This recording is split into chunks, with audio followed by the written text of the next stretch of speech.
Hello viewers, আশা করি ভালো আছেন। Adobe Photoshop 7.0 এর ষষ্ঠ ভিডিও টিউটোরিয়ালে আপনাদের স্বাগতম।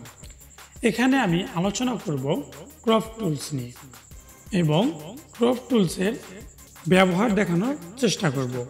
আশা করি আপনারা শেষ পর্যন্ত আমার সঙ্গে থাকবেন। শুরু করার আগে আপনারা যারা আমাদের চ্যানেলে নতুন তারা অবশ্যই আমাদের চ্যানেলটি সাবস্ক্রাইব করবেন এবং পাশের বেল আইকনটি বাজিয়ে দিবেন সবার আগে নতুন ভিডিও নোটিফিকেশন পেতে। তো চলুন ইন্ট্রোর পর ফিরে আসি।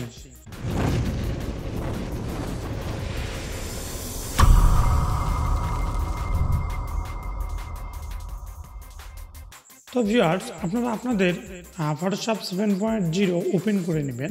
আপনাদেরটা আমি আমারটা ওপেন করে নিলাম। এখানে আমি দেখাবো যেটা ক্রপ টুল।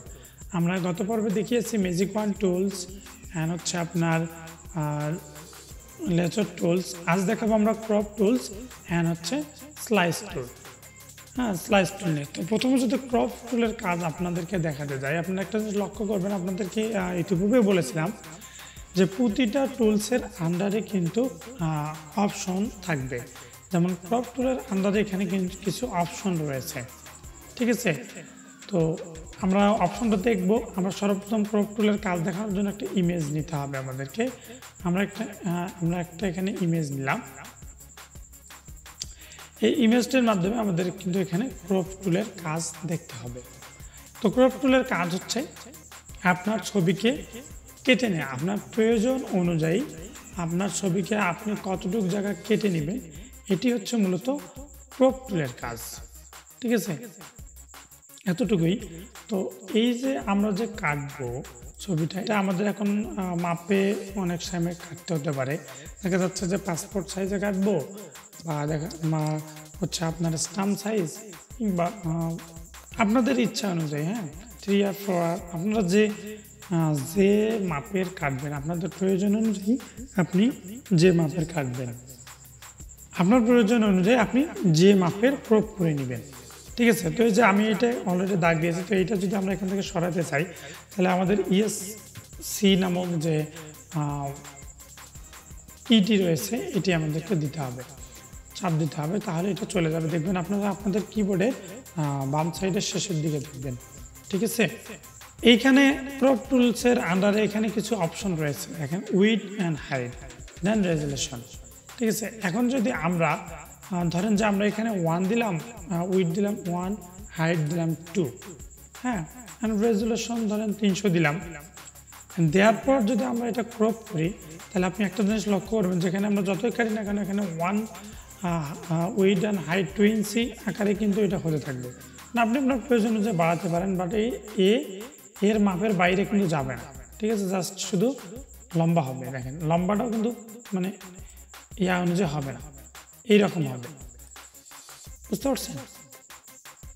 তো আর যদি আপনারা কখনো মনে করেন যে না আমি আমার ইচ্ছা মতো কাটবো, ইচ্ছা মতো, সেক্ষেত্রে আপনারা এটা ফাঁকা রাখতে পারেন, ঠিক আছে?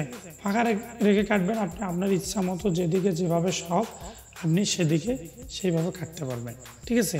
তো আমি এখানে আপনাদেরকে পাসপোর্ট সাইজের ছবি কাটবো, সে মাপে দিয়ে দেখাচ্ছি। এখানে আপনার উইডথ দিবেন 1.5, দেন এখানে দিবেন 2, রেজুলেশন 300 থাকবে। এখন আপনি কিন্তু এটা পাসপোর্ট সাইজে কাটতে পারবেন আপনার প্রয়োজন অনুযায়ী। আপনার যতটুকু প্রয়োজন, আপনার যদি এতটুকু প্রয়োজন হয়ে থাকে আপনি এতটুকু কাটবেন, ঠিক আছে? পাসপোর্ট সাইজের যে মাপ আপনার, সেই মাপ আপনি কেটে নিতে পারেন। এখন যদি আপনি স্টাম্প সাইজ করতে যান, এখানে ইন্টার দিলেই এটা কিন্তু পাসপোর্ট সাইজের ছবি হয়ে যাবে, ঠিক আছে? মানে এটা কিন্তু পাসপোর্ট সাইজের ছবি হয়ে গেছে।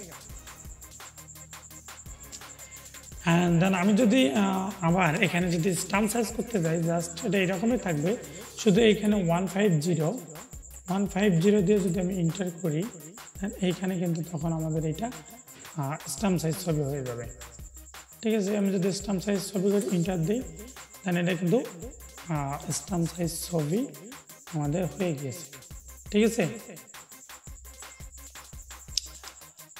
তো আশা করি আপনাদেরকে আমি বোঝাতে পেরেছি যে ক্রপ টুলের কাজ এবং আপনারা যদি না বুঝে থাকেন তাহলে অবশ্যই আমাদের ফেসবুক গ্রুপে আপনারা আপনাদের সমস্যাটি স্ক্রিনশট সহ পোস্ট করবেন। আমরা যথাসম্ভব চেষ্টা করবো আপনার সমস্যাটি সমাধান করার। তো সবাই সে পর্যন্ত ভালো থাকবেন। দেখা হচ্ছে নেক্সট ভিডিও টিউটোরিয়ালে। যাওয়ার আগে আপনারা যারা আমাদের চ্যানেলে নতুন তারা অবশ্যই আমাদের চ্যানেলটি সাবস্ক্রাইব করবেন এবং পাশের বেল আইকনটি বাজিয়ে দিবেন সবার আগে নতুন ভিডিওর নোটিফিকেশন পেতে। তো দেখা হচ্ছে নেক্সট এপিসোডে। সবাই সে পর্যন্ত ভালো থাকবেন। Tata, bye bye.